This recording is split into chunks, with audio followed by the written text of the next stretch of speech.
ನಮಸ್ಕಾರ, ನೀವು ನೋಡ್ತಾ ಇದ್ದೀರಾ ಟಿವಿ ವಿಕ್ರಮ ವಿಶೇಷ ಕಾರ್ಯಕ್ರಮಕ್ಕೆ ಸ್ವಾಗತ. ನಾನು ಜೆಸಿಲ್ ಡಿಸೋಜ. ನೀವು ಇಲ್ಲಿ ತನಕ ಟಿವಿ ವಿಕ್ರಮನ್ನ ಸಬ್ಸ್ಕ್ರೈಬ್ ಮಾಡದೇ ಇದ್ರೆ ತಕ್ಷಣ ಸಬ್ಸ್ಕ್ರೈಬ್ ಮಾಡಿ. ಅಳಿಯ ಮನೆ ತೊಳಿಯ. ಭಾರತದ ರಾಜ್ಯ ಪರಿವಾರದ ಅಳಿಯನಾದ ರಾಬರ್ಟ್ ವಾದ್ರಾ ಅವರನ್ನ ಎಳೆದುಕೊಂಡು ರೌಸ್ ಎವೆನ್ಯೂ ಕೋರ್ಟ್ಗೆ ತರಲಾಗಿದೆ. ಸ್ವತಃ ಪ್ರಿಯಾಂಕಾ ವಾದ್ರಾ ತನ್ನ ಗಂಡನನ್ನ ಕರೆದುಕೊಂಡು ಬಂದು ಇಡಿ ಆಫೀಸ್ನ ಮುಂದೆ ಬಿಟ್ಟು ಹೋಗಿದ್ದಾರಂತೆ. ಅಲ್ಲೂ ಕೂಡ ಡ್ರಾಮಾ ಸುಮಾರು ನಡೆದಿದೆ. ಒಟ್ನಲ್ಲಿ ಗಾಂಧಿ ಪರಿವಾರದಲ್ಲಿ ಇಡಿಯ ಆತಂಕ ಹೆಚ್ಚಾಗಿದೆ.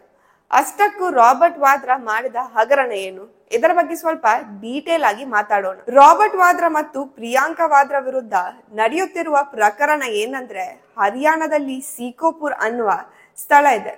ಅಲ್ಲಿ ಒಂದು ದೊಡ್ಡ ಭೂ ಅವ್ಯವಹಾರ ನಡೆದಿದೆ. ಅಂದ್ರೆ 24 ಗಂಟೆ ಒಳಗಡೆ ಭೂಮಿ ಒಂದನ್ನ ಒಬ್ಬರಿಂದ ಇನ್ನೊಬ್ಬರಿಗೆ ಬದಲಾಯಿಸಲಾಗಿದೆ. ಅಲ್ಲಿ ನಡೆದ ಹಣದ ಟ್ರಾನ್ಸಾಕ್ಷನ್ ಮನಿ ಲಾಂಡ್ರಿಂಗ್ ಅಂತ ಇಡಿ ವಿಚಾರಣೆ ನಡೆಸ್ತಾ ಇದೆ. ಫೆಬ್ರವರಿ 2008ರಲ್ಲಿ Robert Vadra company Skylight Hospitality Private Limited ಆಗಿದ್ದು, ಇದು ಸಿಕೋಪುರದ ಓಂಕಾರ್ ಪ್ರಾಪರ್ಟೀಸ್ ನಿಂದ ಸಿಕೋಪುರದಲ್ಲಿ 3.5 ಎಕರೆ ಭೂಮಿಯನ್ನ 7.5 ಕೋಟಿ ಮೌಲ್ಯಕ್ಕೆ ಖರೀದಿಸ್ತಾರೆ. ಈ ಖರೀದಿ ಪ್ರಕ್ರಿಯೆ ಕೇವಲ 24 ಗಂಟೆಯಲ್ಲಿ ನಡೆಯುತ್ತೆ. ಇದಕ್ಕೆ ಕೆಲವರು ಕೇಳಬಹುದು, ಅರೆ ಜಾಗದ ರಿಜಿಸ್ಟ್ರೇಷನ್ಗೆ ಇಷ್ಟೇ ಟೈಮ್ ಅಂತ ಇಲ್ಲ, ಇದ್ರಲ್ಲಿ ಏನೂ ತಪ್ಪಿಲ್ಲ ಅಂತ. ಹಾಗೆ ಪ್ರಶ್ನೆ ಕೇಳೋರಿಗೆ ಒಂದ್ಸಲ ಯಾರಾದ್ರೂ ಜಾಗವನ್ನ ಖರೀದಿ ಮಾಡಿದವರನ್ನ ಪ್ರಶ್ನೆ ಮಾಡ್ಕೊಂಡು ಬರ್ಲಿ. 1 ತಿಂಗಳ ಒಳಗಡೆ ಕೆಲಸ ಆಗಿದೆ ಅಂತ ಉತ್ತರ ಬಂದ್ರೆ ಆಮೇಲೆ ಕಮೆಂಟ್ ಮಾಡಿ.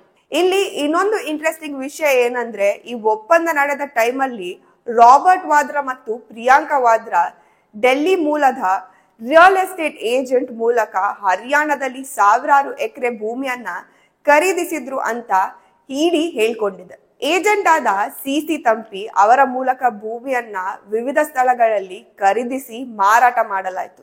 ಯಾಕೆ ಇಷ್ಟು ಆತುರದಿಂದ ಖರೀದಿಸಲಾಯಿತು ಮತ್ತೆ ಅಷ್ಟೊಂದು ಆತುರದಿಂದ ಮಾರಾಟ ಮಾಡಲಾಯಿತು?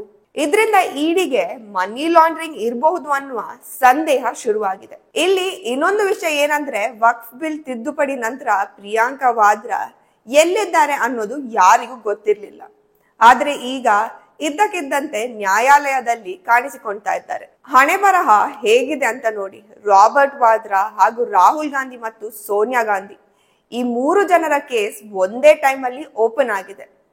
ಹಾಗೆ ಇದೆಲ್ಲ ನಡೆದಿದ್ದು 2008ರಿಂದ 2011ರ ನಡುವೆ, ಅಂದ್ರೆ UPA ಸರ್ಕಾರ ಇದ್ದಾಗ.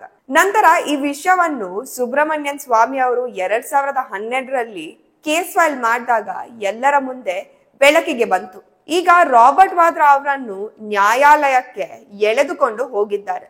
ವಿಚಾರಣೆ ಮುಗಿಸಿ ಬಂದಿದ್ದು ರಾಜಕೀಯ ಸೇಡು ಅಂತೆಲ್ಲ ಬೊಬ್ಬೆ ಹಾಕ್ತಾ ಇದ್ದಾರೆ. ಪ್ರತಿಭಟನೆ ಮಾಡ್ತೀವಿ ಇದರ ವಿರುದ್ಧ ಅಂತಿದ್ದಾರೆ. ಆದ್ರೆ ಪ್ರತಿಭಟನೆಯಲ್ಲಿ ಜನ ಮಾತ್ರ ಕಾಣಿಸ್ತಾನೆ ಇಲ್ಲ.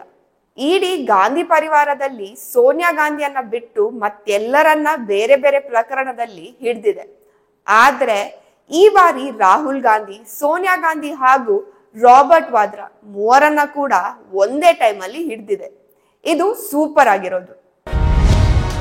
ಟಿವಿ ವಿಕ್ರಮ, ದೇಶ ನಿಮ್ಮ ಕೈಯಲ್ಲಿ.